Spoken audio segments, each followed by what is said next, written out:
In this video, we're going to look at how to graph a line. Nothing more fancy than that.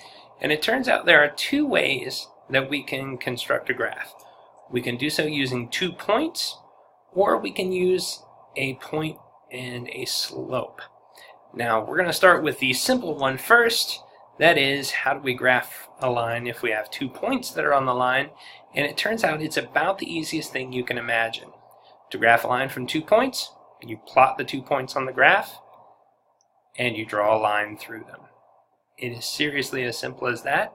If you are freehanding this, you will get much better accuracy and a much better graph if you use a straight edge, that is like a ruler, in order to make your line nice and straight. Don't just freehand it if you have the opportunity to do better. So try and make a nice straight line, but it is literally as simple as that. So if we are given, say in example 1, 2 points on the line, 0, 4 and 1, 2, the first thing that we have to do is graph those points. So I graph 0, 4, and I'll just put a dot right there, and I'll graph the point 1, 2, and once I have 2 points, that's all I need to draw my line. So what I will do is I will take a line, and I will draw that line straight through. Now, since I'm doing this on a computer, I've got the option of adjusting this line and making it look good. So I will do that so that it goes right through both points. And there you go. All you got to do is draw a line through both points. That's it. I've graphed that line. It is as simple as that. So if you've got 2 points, put them on the graph, connect them, and you're done. That is all you got to do.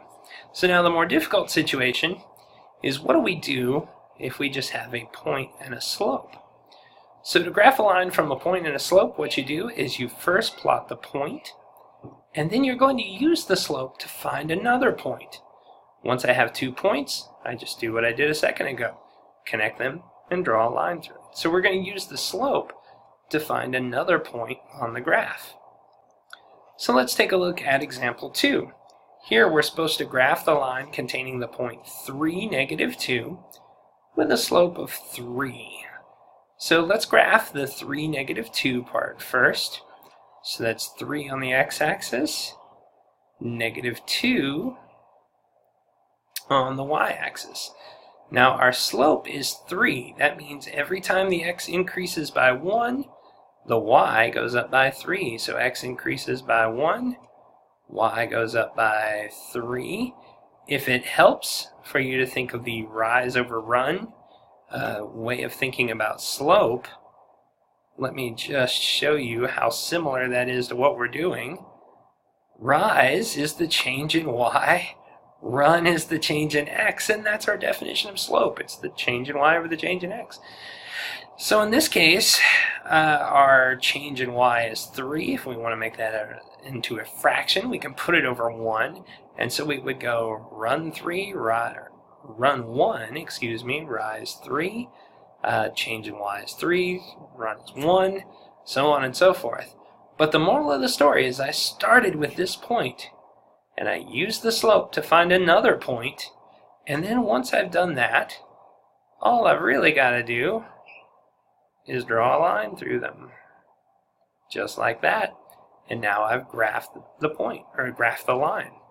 Notice that I didn't just draw the line between those 2 points and then stop. When I'm drawing a linear function, I can extend that out in both directions. It's kind of the beauty of a line once you get to geometry, is it continues infinitely in both directions.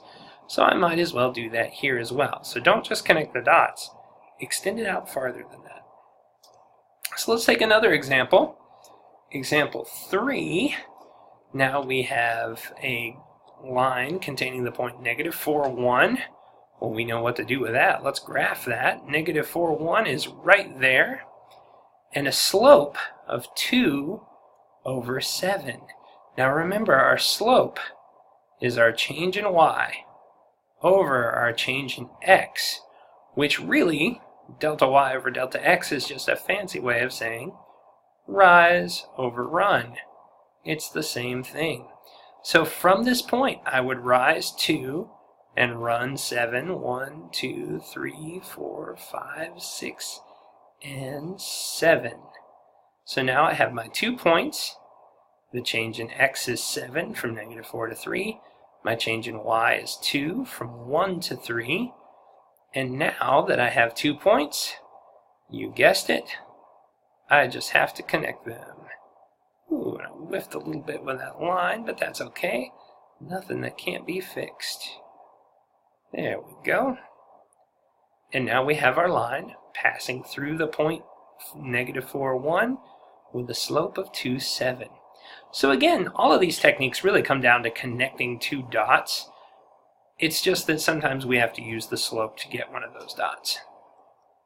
So now let's take a look at a line with a y-intercept of 3 and a slope of -1 over 3. Now notice that this is still the same idea. We still have a point on the line and a slope, but the point they give us is the y-intercept. Well, we know what the y-intercept is. That's where it crosses the y-axis, and we're told that it crosses the y-axis at 3. So there's our point. We can graph that, and now we use the slope, -1 over 3. When there's a negative sign, we always associate that with the top. And this is our change in y over the change in x. So our y value is going to go down by 1. That's what the negative means. And our x value is going to go up by 3. So that means I go down 1 and over 3 if we're thinking rise over run. -1 means go down 1, run 3. Now I have my 2 points, and all I need to do is connect them. And so there we go. I now have my line, which as usual I'm unsatisfied with, but hey, what are you going to do? There you go. So again, use the slope, find the new point. Now, for the quote, worst case scenario, use your brain, it's not so bad. Let's see what can happen here. I want to graph a line passing through 4, 3. Better plot that point, eh? With a slope of 4. Well, if my slope is 4, that means my change in y over my change in x is 4. I can make that a fraction by putting a 1 over there. So I need to go up 4 and over 1, and I hope you see what the problem is. I don't have 4 on the graph to go up. I can go over 1, but I can't go to 4 without going off the graph. Now, all graphs are approximations, so it wouldn't be the worst thing in the world to just approximate where this point is and continue on, but it is kind of bad form to go outside the boundaries of our graph. There's nothing that says we have to go to the right. This slope indicates that when we go to the right one space, we go up 4, but there's nothing that says we can't run that backwards. If we run it backwards, I go backwards 1, but instead of going up 4, now I would go down 4. And what we can see is that if I look at this pattern going from left to right, it's still the same from this point to this point. I go up 4 and over 1. It's just that I started here and worked backwards to find that. There's absolutely nothing wrong with this. In fact, you can do it as many times as you want to. If you want to get more than 2 points, you're certainly welcome to. But we only need 2 points to graph our line, which is what I'm going to do right here.